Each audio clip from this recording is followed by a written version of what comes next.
कवरदा हरी विठ्ठल श्री ज्ञानदेव तुकाराम माऊली ज्ञानेश्वर महाराज की जय. संतांची संगती मनोमार्ग गती आकळावा श्रीपती येणे पंथे. रामकृष्ण वाचा भाव हा जीवाचा आत्मजो शिवाचा राम जप. आपला हा 8वा अभंग आहे आणि या 8व्या अभंगातील हे प्रथम चरण आहे. आणि या प्रथम चरणाचं चिंतन सुरू होण्यापूर्वी पाठीमागचे जे अभंग आहेत ते सर्व अभंग एकात एक त्याची साखळी असते. तर पाठीमागचा शेवट चरण काय होतं? ज्ञानदेव प्रमाण आत्मनिदान. हो, तर हे ज्ञानेश्वर महाराज म्हणतात, मला आत्मा प्रमाण आहे, तो निधान कसा आहे, सर्व घटात कसा आहे, तो परिपूर्ण कसा आहे आणि एक कसा आहे, या सर्व गोष्टी मला समजल्या, माझ्या अनुभवात आल्या. त्या कोणामुळे आल्या? आणि ते प्रमाणात प्रमाणभूत आलं म्हणजे संतांच्यामुळे आलं ना. आणि त्यामुळे संतांच्या नाम गुरूंच्या कृपा आशीर्वादाने, गुरूंच्या संगतीने मला ते प्रमाणभूत झालं. म्हणून गुरूंचं संतांचं काय महत्व, असा हा अभंग आता या ठिकाणी सांगतोय. तर माऊली म्हणतात, संतांच्या संगती म्हणून मार्ग गती. संत संगती हे परमार्थात अतिशय महत्वाची मानलेली आहे, सर्वत्रच मानलेली आहे. संत संगती म्हणजे काय, हा एक स्वतंत्र विषय आहे. संत वचनाने जीवन माणसाला समजते. संत वचन असेल तरच संत संगती, याचा अर्थ आपल्याला मागं सांगितलेला आहे. संतांची संगती म्हणजे संतांच्या बरोबर राहणे असा नाही, संतांच्या पंक्ती जीवने असाही नाही. तर थोडक्यात एका वाक्यामध्ये, आपल्या संप्रदायामध्ये संस्कृतचे ग्रंथ सोडा, तुम्हाला ते नाही समजत, पण आपल्या संप्रदायामध्ये प्रमाणभूत मानलेले असे 3 ग्रंथ आहेत. त्याला आपण प्रस्थानत्रय असं म्हणतो. जसं वेदांत शास्त्राचे प्रस्थानत्रय दशोपनिषदे, भगवद्गीता आणि ब्रह्मसूत्र आहेत, तसेच आपल्या याच्यामध्ये श्री ज्ञानेश्वरी, तुकाराम महाराजांची गाथा आणि एकनाथी भागवत हे 3 प्रस्थानत्रय आहेत. आणि या 3 ग्रंथामध्ये सांगितलेल्या 3 गोष्टी आहेत. एक तत्वज्ञान आहे, एक भक्ती आहे आणि एक सदाचार आहे आणि वैराग्य आहे त्याच्यामध्ये. तर या संतांनी जे विचार सांगितले त्या विचाराने जगणं, संतांनी सांगितलेल्या ज्ञानाची अवस्था प्राप्त करून घेणं किंवा त्याचा प्रयत्न करणं, ही संतांची संगती आहे.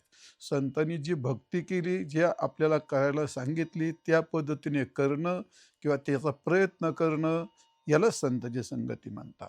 संतांनी जे आचार विचार सांगितलेले आहेत, त्यांनी ते करून दाखवलेले आहेत, त्याप्रमाणे आपण तसं आचरण करणे किंवा तसं आचार करण्याचा प्रयत्न करणे, याला संतांची संगती म्हणतात. त्यांच्या संगतीत राहून म्हणजे काय, त्यांच्याप्रमाणे त्यांच्याप्रमाणे आपण जीवन जगणं, याला संतांची संगती म्हणतात. ती अशी संतांची संगती असते. संतांची संगती असते हे सगळं चांगलं असतं, पण संतांची भेटी किती दुर्लभ असते हे सर्व ग्रंथात वर्णन केलेलं आहे. आपण अनेक ठिकाणी संत भेटी ही दुर्लभच असते. म्हणजे याचा अर्थ संत कळणं अत्यंत कठीण असतं.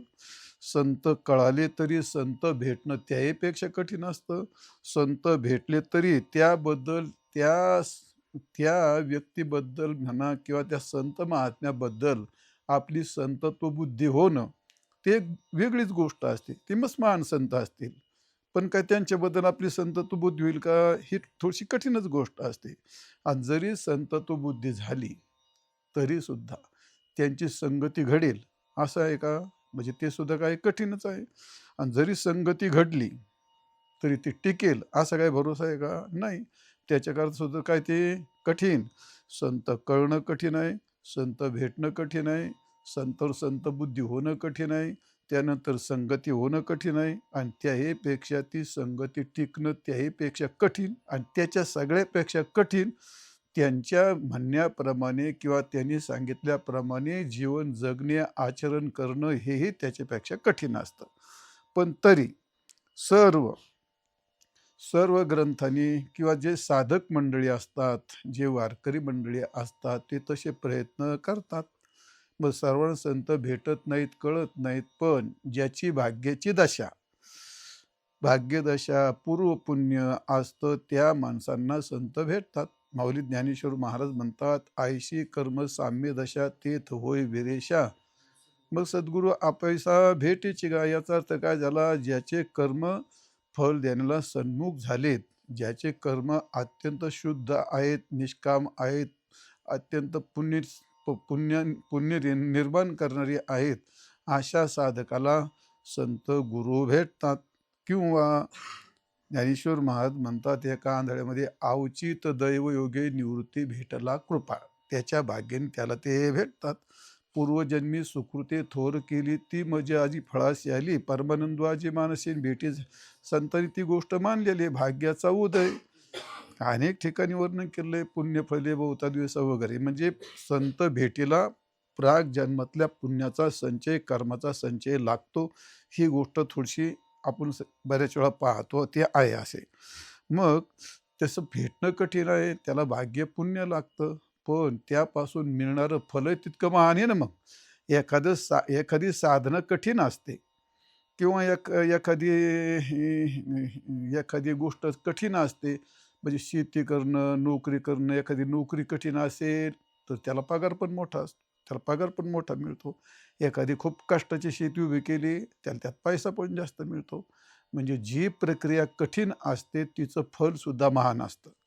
तसं संतांची संगती भेटणं, कळणं हे सर्व कठीण असलं तरी त्याचं फलसुद्धा फार महान असतं. कारण सर्व साधनाचा अंतर्भाव ज्यात होतो अशी हे संत संगती साधन असतं. हे आपण अनेक वेळा सांगितलेलं आहे. भगवान असं बोलतात उद्धवा, "सत्संगेन परम प्राप्य तरती दुस्तरा चिरात तस्मादती प्रयत्नेन सत्संग अत्यंत प्रयत्नपूर्वक तू संतांची संगती कर." का करतं? सत्संगेनं परम प्राप्य. परम याचा अर्थ परमात्म्याची प्राप्ती होते, परम प्राप्य. आणि त्याने काय होतं? दुस्तर असणारा हा भवसागर सहज तरून जातो. संतांच्या संगतीचं केवढं फल आहे. संतांची संगती म्हणजे काही बरोबर हिंडणी नाही, संतांची संगती काय आपल्याला मी सांगितलं. तर त्याचं एवढं फल आहे. म्हणजे भागवतामध्ये सुद्धा 11व्या अध्यायामध्ये 35वा श्लोक असायला आहे. सत्संग सत्संग लब्धया भक्त्या मैमाम मैनाम सा उपासिता. म्हणजे सत्संग भक्तीने जर या ठिकाणी मिळाला तर तो माझ्या ठिकाणी तो माझी काय करतो? उपासना करतो. पण तो मिळतो. नाथ महाराज त्याच्यावर असं लिहितात, मुख्यत्वे संतांची सेवा हीच हीच साधन आवडे देवा. संत वचने निज भावा आणि देतोसे तेव्हा निज भक्ती. म्हणजे संतांची संगती, संतांची सेवा हेच भगवंताला सर्वात मोठं म्हणून साधन म्हणून आवडतं. आणि हे जर साधन ज्याला सापडलं तर संत वचने निज भावा, संतांच्या वचनावरूनच देतोसे तेव्हा निज भक्ती. भगवान आपली त्याला निज भक्ती प्रदान करतात. कोणला? संतांची सेवा, संतांच्या संगतीत राहणारा. तैशी पुष्प पुरुषा सत्संगती आणि झाल्या अनंत सुख प्राप्ती. सुरवर त्या ते वंदितीन शिवादी येती भेटीस. संत संगतीचं श्रेष्ठत्व सांगितलं नाथ महाराजांनी. आजकाल त्या मोबाईलच्या ॲपमुळे तुम्ही जे पाहिजे ते पाहिलं का मिळतं. भागवत पाहिजे, तुम्हाला एखादा शब्द पाहिजे तो मिळतो. फार सोपं झालंय. पहिलं फार ग्रंथ गोळा उचकावं लागत होते. पण म्हणून या ठिकाणी झाल्या अनंत सुख पावते. तर तैशी पुण्य पुरुषे सत्संगती. ज्या पुण्य पुरुषाला जर संतांची संगती मिळाली तर त्याला अनंत सुखाची प्राप्ती तर होते. पण सुरवर त्या ते वंदिती, सर्व देवादेव त्याला नमस्कार करतात आणि भगवान शिवशंकरासारख्या मोठमोठ्या देवतासुद्धा त्याला भेटायला येतात. एवढं संत संगतीचं महत्त्व. याच होतो भाग. संतांच्या संगतीने आतापर्यंत स्त्री, शूद्र, दैत्य, राक्षस, अंत्यज, पशु, पक्षी हे ज्यांचा उद्धार झाला ते सर्व संतांच्या संगतीने जायला आहे. संतांच्या संगतीशिवाय ही गोष्ट काय शक्य होत नसते. सत्संगतीने सर्वांचा उद्धार केला ही गोष्ट आपल्याला इथं प्रमुख सांगायची नाही. संतांच्या संगतीने उद्धाराचा मार्ग ह्या सर्वांना मिळाला. कोणाला? संतांच्या संगती मनोमार्गे गती. या स्त्री असेल, पुरुष असेल, शूद्र असेल, दैत्य असेल, राक्षस असेल, अंत्यज असेल, पशु पक्षी, या जड जीवांना, पाप्यांना सुद्धा संतांच्या संगतीमुळे भगवत प्राप्तीच्या उद्धाराचा मार्ग मिळाला. संतांच्या संगती मनोमार्गे, हे का नाही, भगवत प्राप्तीचा मार्ग या संतांच्या संगतीमुळे त्यांच्या मनाला तो मार्ग मिळाला आणि त्यांनी त्यांचं मन संतांच्या संगतीत लावून उद्धार पण करून घेतला ना. आणि म्हणून संतांच्या संगतीने, पहिली गोष्ट, संतांच्या संगतीने भगवत प्राप्तीचा मार्ग मिळतो आणि संतांच्या संगतीने भगवत प्राप्तीचा मार्ग माणसाला कळतो आणि संतांच्या संगतीनेच मिळालेला मार्ग कळतो आणि कळालेल्या मार्गात गती होते. या तिन्ही ठिकाणी संतांच्या संगती कारण असते. कारण त्यांच्या भगवत कृपे वाचून, संतांच्या कृपे वाचून तर ती भगवत प्राप्तीचा मार्ग तर मिळतही नाही आणि तो कळतही नाही. आणि जरी कळाला, मग काही जागेवर म्हशीच्या पोहासारखा राहिला तर उपयोग आहे का? त्याच्यात गती पण मिळाली पाहिजे ना. मग त्या मार्गाला गती देणारी कोण आहे? संत संगतीच आहे. आणि ते मार्ग कळून देणारी कोण आहे? संत संगतीच आहे. आणि ते मार्ग मिळाले तरी कोण कारण आहे? संतांची संगतीच कारण आहे. संतांची संगती एवढी महत्वाची आहे. सत्संगाचा महिमा सर्वत्र गायलेला असो.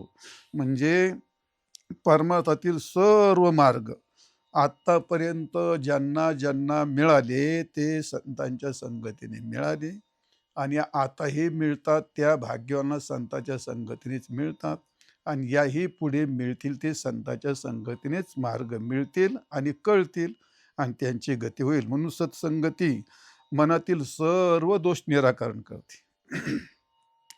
मनातील सर्व दोष निराकरण करून थांबत नाही. त्या शुद्ध झालेल्या मनाला भगवत प्राप्तीचा मार्ग पण संतांच्या संगतीने त्यात दाखविला जातो. म्हणजे संत हेच त्या मनातल्या शुद्ध मनाला त्या भगवत प्राप्तीचा मार्ग दाखवितात. बरोबर आहे का नाही? म्हणजे तात्पर्य काय? त्या मनातल्या भगवत प्राप्तीच्या ज्या साधना आहे, जे मार्ग आहेत, त्यांना गती सुद्धा काय करतात? ते देतात. तर असं त्या भर्तृहरीने त्या फार गोड वर्णन केलंय. संतांच्या संगतीने आधी जो साधक आहे त्या संगतीने त्यांना काय प्राप्त होतं आणि ते प्राप्त होऊन ते कसे भगवत प्राप्तीकडे जातात. तर त्यांनी या ठिकाणी 6 ते 7 प्रकार फार सुंदर वर्णन केलंय. नीतिशतकामध्ये गेले तुम्हाला पाठामध्ये गेले का नाही? तर त्यात त्यांनी असं म्हणले, जाड्यम धियो हरती वाचिंचती वाच सत्यम मनोन्नती दिशती पापमपा करोती चित्तम प्रसादी दीक्षुतनोती कीर्तिम सत्संगती कथय किन्न करोती पुंसाम. पुरुषाला संतांची संगती काय करणार नाही? सर्व काय करतं. पहिली गोष्ट, मंद बुद्धी असेल, जड बुद्धी असेल, संतांची संगती झाली, मग त्याला भगवत प्राप्तीचा मार्ग कळन का? ते मंद बुद्धी म्हणजे अज्ञान थोडक्यात. त्याला काय त्याचा उपयोग नाही होता. मग संत संगती काय करते? संत आधी जाड्यम धियम म्हणजे काय? जाड्यम धियो हरती, बुद्धीतील सर्व अज्ञान मंदपणा हा काय करते? दूर करते. तिथून तर मार्ग त्याला कळेल. जो त्याच्या मनाला मार्ग दाखवायचा आहे, ते संत मनाला मार्ग दाखवणार आहेत. त्या मनाला तो मार्ग कळून घेण्याकरता त्याचं मन तितकं तयार पात्र तर पाहिजे. आणि म्हणून पहिलं काय करतात? जाड्यम धियो हरती म्हणजे बुद्धीतले सगळे दोष अज्ञान दूर करतात, त्यातला मंदपणा दूर करतात. आणि पुढे दुसरं काय करतात? सिंचती वाचे सत्यम, तर वाणीमध्ये सत्यता निर्माण करतात. कारण सत्यता ही भगवत प्राप्तीचं मोठं साधन आहे. सत्यम ब्रूयात प्रियम ब्रूयात. कारण वाणीतली सत्यता, सगळ्या गोष्टीतली सत्यता. जसं 17व्या अध्यायामध्ये 3 प्रकारचे तप सांगितलेत का नाही? कोणते सांगितले ते? कायिक तप, वाचिक तप आणि मानसिक तप सांगितले. त्या काळात देव द्विज गुरु प्राज्ञ पूजनम शौचमार्जवम ब्रह्मचर्य मनुष्याचं शारंत तसं वाणीतलं काय? अनुद्वेगकरम वाक्यम सत्यम प्रिय हितांचे. तर त्यात सत्य आलंय का नाही? ते वाणीतलं तप असतं. आणि त्या वाणीमध्ये सत्यता निर्माण करणं हे संतांच्या संगतीने त्याला प्राप्त होते. म्हणून संतांची संगती आधी बुद्धी शुद्ध करते, त्याच्या वाणीमध्ये सत्यता निर्माण करते. त्यात पुरून दुसरी गोष्ट काय आहे? तिसरी गोष्ट म्हणून दिशती तो मनाची उन्नती. थोडक्यात उन्नती याचा अर्थ त्या मनाला प्रबोधन करण्याकरता, त्या मार्गावरती टिकण्याकरता, ते कळून घेण्याकरता त्या मनात हे काय करते, एक विशेष प्रकारची पात्रता, त्याला काय म्हणतात मन उन्नती, उन्मुख करतात, सन्मुख करतात. ते मनाला सन्मुख केलं जातं. थोडक्यात त्या मनाला एक प्रतिष्ठा, त्या मनाला काय एक एक प्रतिष्ठित तयार करतात आणि त्या मन उन्नती करवते ना. मग संतांची संगत ही माणसाच्या मनाची उन्नती करते, याचा अर्थ त्याला एक प्रतिष्ठित करते, की जे करून भगवंताचा मार्ग त्याला आकळावा श्रीपती, तो भगवान आपल्याला आकळण्याकरता, कळण्याकरता त्या मनाची एक प्रतिष्ठा तयार केली जाते. हां, मनाला गती देते. मग त्यात मार्गात ते ते एक गोष्ट महत्त्वाची असते. आणि म्हणून थोडक्यात मनाची उन्नती, मार्गाच्या त्याकरता उन्नती दिल्या जाते त्याच्यामध्ये. आणि चौथी गोष्ट काय? पाप मपा करोती, पाप महापाप उपपाप इतर सगळे पाप आपा करोती. सर्व पाप दूर आपोआप दूर होतात. संताची संगती करते, म्हणून संगतीला करता करायचं का? संगतीला करता नाही करायचं.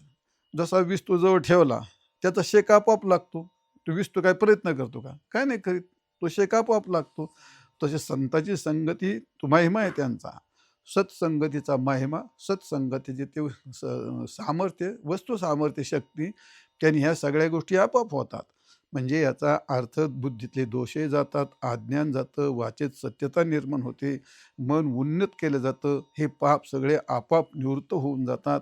ही संत संगती असे मनातले मार्ग आणि त्या मार्ग दाखवते आणि त्याची गती पण देत असते आणि म्हणून संपूर्ण पाप नाहीसे करते. तुका म्हणे पापीन जाते संतांचे, त्यांचं नाव घेतलं तरी पाप जातात, वर्णन केलं असं.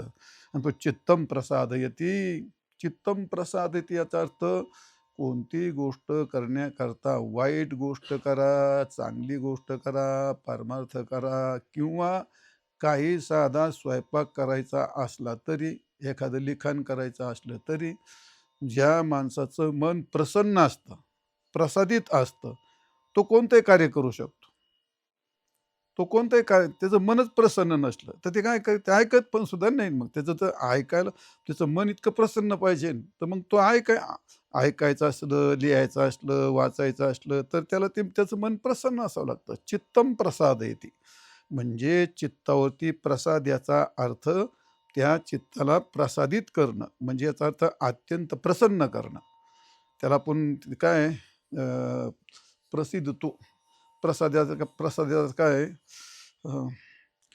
प्रसिद्ध प्रसन्नता. प्रसाद म्हणजे काय करतो? प्रसन्न करतो. मग तसं हे चित्तम प्रसाद येते, चित्त अत्यंत प्रसन्न, असं चित्तम प्रसाद येते. आणि पुढे काय मग? दीक्षुतनोती कीर्तिम. आता हे थोडंसं लौकिकातलं सांगितलं. व त्याची एवढी जर प्रतिष्ठा त्याला मिळाली, तर त्याची कीर्ती दशदिशेला पसरल्या जाते. ते कशाचं फल आहे? ते संतांच्या संगतीचंच फल आहे. असो तो शेवटी सत्संगती कथंकिन न करोती पुंसाम. भरतृहरी म्हणतात, बाबा रे, संतांची संगती पुरुषाला काय करणार नाही? सर्व काही करते. म्हणजे तात्पर्य एकच, संतांची संगती ही माणसाच्या मनाला परमार्थाचा मार्ग देते, मार्ग कळून देते आणि मनातले ज्या काही दोष आहेत ते दूर करते. ही संतांची संगतीच आहे. आणि त्या मनाला मार्ग दिल्याच्या नंतर त्या मार्गाला गती देणं, हे पण संतांची संगतीच असते ना. असं म्हणून तात्पर्य काय आहे? संतांची संगती म्हणजे आपल्याला कल्पतरूसारखी आहे, कामधेनूसारखी आहे, चिंतामणीसारखी आहे आणि परिसासारखी आहे. कामधेनू काय करते? अरे, सर्व कल्पना पूर्ण करणारा जो कल्पवृक्ष असतो, तो कल्पवृक्ष जसा संपूर्ण आपल्या आपल्या कल्पना संकल्पना पूर्ण करतो, तशी संतांची संगती परमार्थातले सर्व साधनं आपल्या मनात परिपूर्ण करण्याकरता ही संतांची संगती एका कल्पवृक्षासारखी आहे. आणि जशी कामधेनू जी इच्छा केली त्या इच्छेला फळ ते देत असतं. असे कामधेनूच्या क्षीरापार नाही, तुकाराम महाराज म्हणतात. आणि इच्छेची आबाई वरुषावी, इच्छेपेक्षाही जास्त वर्षाव करते कामधेनू. तसं संतांची संगती कामधेनूप्रमाणे परमार्थातल्या ज्या सगळ्या इच्छा आहेत त्या सगळ्या इच्छा पूर्ण करते. म्हणून जशी कामधेनू तशी संतांची संगती ही साधकाला परमार्थामध्ये असते. आणि चिंतामणी, तुम्ही ज्या विषयाची चिंतन केलं, तुमच्या चित्तात जे विषय आहेत जे चिंतन केलं ते चिंतामणी देतो. तसं संतांची संगती ही चिंतामणीसारखी आहे. तुमच्या चित्तात जे तुम्ही चिंतन केलं ते चिंतन तुम्हाला त्या विषयाची प्राप्ती होऊ शकते. आणि संतांची संगत ही परिसासारखी आहे. जसा परिस लोखंडाला स्पर्श केल्यानंतर त्या लोखंडाचं काय करतो? सोनच करतो. तशी ज्या जीवाला, जीव हा जड आहे, अज्ञानाने गडद आहे आणि असा अज्ञानी अत्यंत विकृत हा म्हणजे एक प्रकारचा लोखंडच आहे. अशा लोखंडाला जर संतांची संगती मिळाली तर त्याला गुरुसेवेत आला, संत संगतीत आला तर बिचाऱ्याच्या जीवनाचं निश्चित सोनं झाल्यासारखं आलिंगन घडे आणि मोक्ष सायुज्यात जोडे. ऐसा संतांचा महिमा आणि झाली बोलायाची सीमा, अशी गोष्ट आहे. तर संतांची संगतीचा असा आहे, म्हणजे एवढं संगतीचं महत्त्व आहे. आता संगतीचं महत्त्व सांगितलं तर तासभर किती सांगितलं तर ते काय, सगळे ग्रंथ भरलेले आहेत त्याने. अशी संतांची संगती माऊली म्हणतात संतांची संगती आणि मनोमार्ग गती. तो मनोमार्ग याचा अर्थ मनाचा मार्ग. माणसाचं जीवनच मनाच्या मार्गाने माणसाचं जीवन जगल्या जातं. मनाच्या मार्गाशिवाय कोणालाही साधा व्यवहारही करता येत नसतो. थोडक्यात मार्गाने चालणं, बोलणं, जगण्यातल्या ज्या क्रिया आहेत, एका वाक्यामध्ये 10ही इंद्रियाच्या क्रिया हे मनाच्या माध्यमातून होतात. आधी मनाने ठरवावं लागतं. ज्या दिशेला जायचं त्या दिशेला मनात आलं आणि मनात गती झाली का मग पायगती घेतात. त्याला बोलायचं असलं तर आधी मनात ते होतं आणि मग तो बोलत असतो. त्याच्याशिवाय चालत नाही. प्रत्येक प्राणीमात्राचे जे व्यवहार आहेत ते त्याच्या मनानेच चालतात. म्हणजे सगळं जीवन व्यवहार कशावर चालतं? ते मनावर. मनाची गती, आधी मनात गती तयार होते, मग पायात गती येते. आधी मनात गती तयार होते आणि मग वाणीत येते. आधी मनात गती तयार होते, मग ती हातात येते, ह्या इंद्रियात येते ती. मग तुम्हाला जे काही करायचं ते. मग आता तुम्हाला क्रम कसा सांगू? पहिल्यांदा आपल्याला शब्द ऐकायचा असतो. मग 2 गोष्टी. आता शब्द ऐकायचा तो मनातून त्याला गती मिळावी लागते. मग ती अंतःकरण निर्गत अंतःकरण वृत्ती श्रोत्रेंद्रियाच्या द्वारा बाहेर जाते.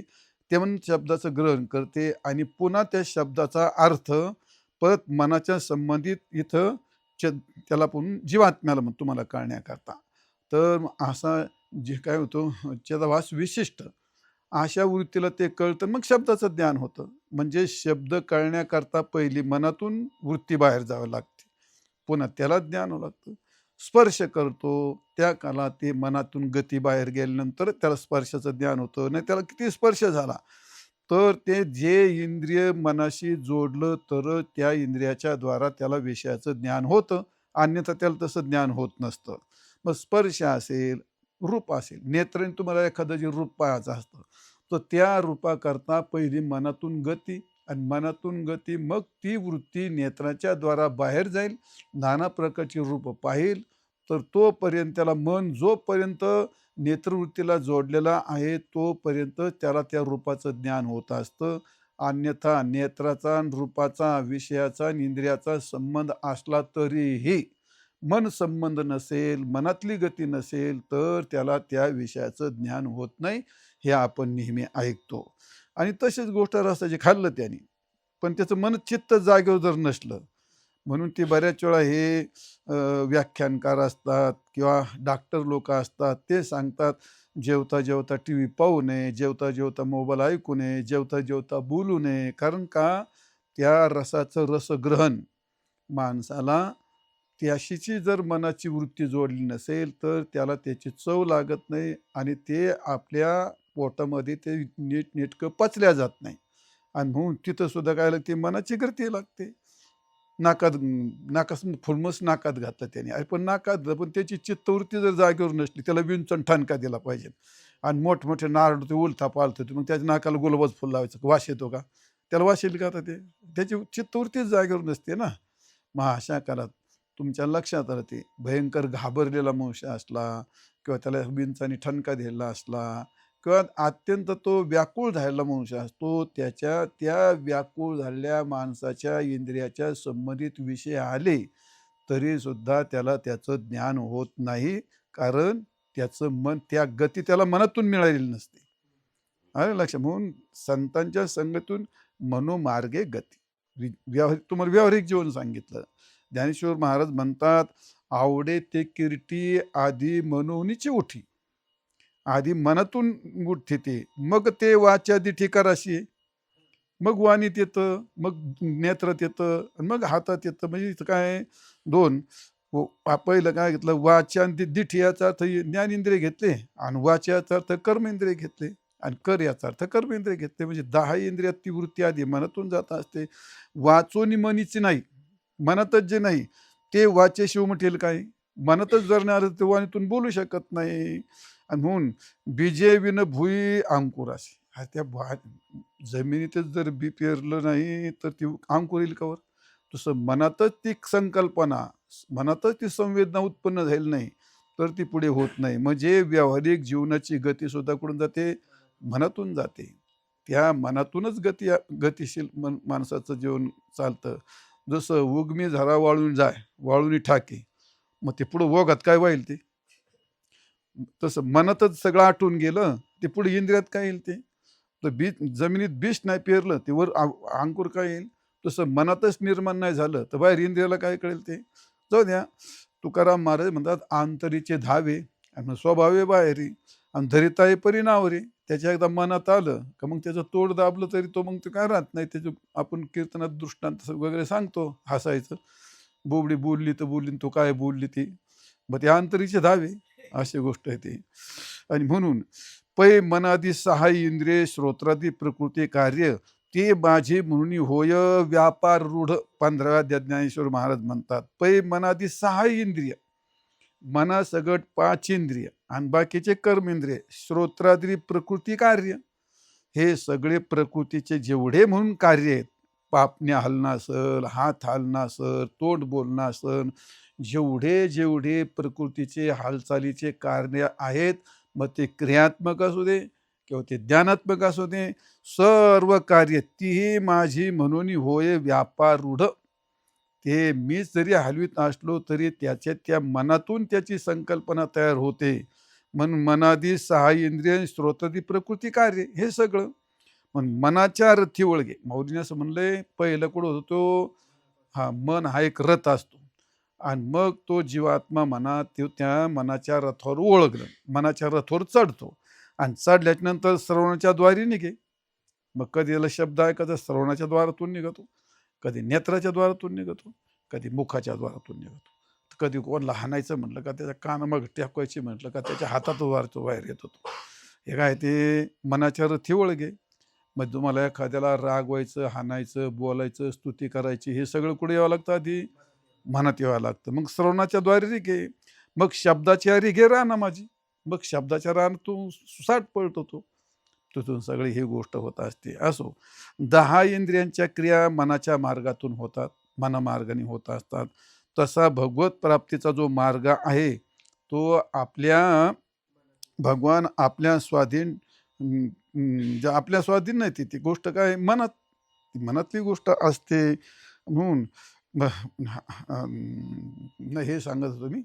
मग जो आता जीवन व्यवहार आहे, मग तसा भगवान आकळावा श्रीपती येणे पंथी, तो भगवान आपल्या हातात यायचा आहे किंवा त्याची साधना आपल्याला साधना करून त्याला आपल्याला प्राप्त करून घ्यायचं आहे. तो असा त्याला प्राप्त करून ठेवण्याकरता तो मार्गसुद्धा कुठून जातो? तो मनातून जातो. म्हणून तो मार्ग मनाच्या द्वारेच होतो आणि त्याला गती कोण देतं? हे संतच देतात. मनाला गती कोण देतं? संत. म्हणजे संत हे आधी भगवत प्राप्तीचा मार्ग आपल्या मनामध्ये घालतात आणि ते मन भगवत प्राप्तीचे मग काय आपण त्याला म्हणतो नामस्मरण असेल, म्हणजे त्याला आपण म्हणतो भक्ती, ज्ञान, वैराग्य या ज्या उपासना असतात, ज्या अनुष्ठानं असतात, हे भगवत प्राप्तीचे मार्ग आहेत. मग संत आधी संतांची संगती त्या मनामध्ये ते मार्ग काय करतात? निर्माण करतात.